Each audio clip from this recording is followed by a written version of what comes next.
Hi France welcome trending topic சமையல் பார்க்க போனா நம்ம வந்து முன்னாடி ஒரு வீடியோ போட்டிருப்போம். இட்லி கடைக்கு வந்து பார்த்தீங்கன்னா காம்படிஷனாக வந்து தல அஜித் சாரோட குட் பேட் அக்லி திரைப்படம் வருது அப்படின்னு விஷயத்தை வந்து நம்ம போட்டிருப்போம். ஸோ அதே மாதிரி இப்போ கன்ஃபார்ம் ஆயிருக்கு. குட் பேட் அக்லி திரைப்படம் April 10 வந்து ரிலீஸ் ஆக போகுது.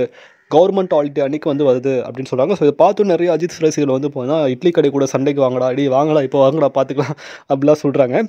ஸோ நம்ம யாருக்குமே சண்டைக்கு போகணுன்னு அவசியமே கிடையாது. நம்ம தனுஷ் ரசிகர்கள் வந்து அன்பை தான் எப்பயுமே பகிர்வாங்க.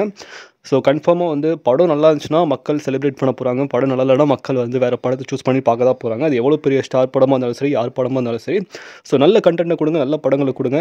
ஸோ நம்ம தனுஷ் அண்ணாவோட இட்லி கடையோட ஸ்பெஷாலிட்டி என்னென்னா தனுஷ் அண்ணாவோட டேரக்ஷன் வர திரைப்படம் முழுக்க முழுக்க தனுஷ் அண்ணாவோட படம். ஸோ பார்ப்போம்.